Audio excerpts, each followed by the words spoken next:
Bakit nga ba kinatatakutan ng mga tao ang kamatis noong unang panahon?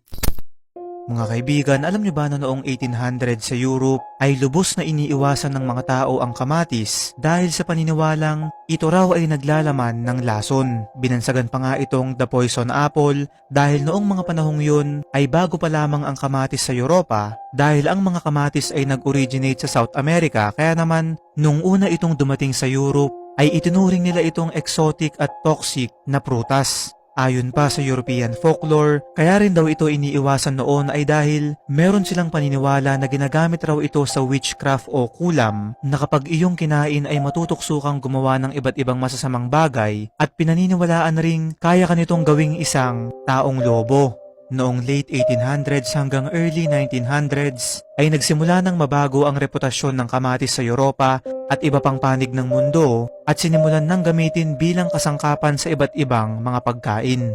Anong masasabi mo tungkol dito, kaibigan?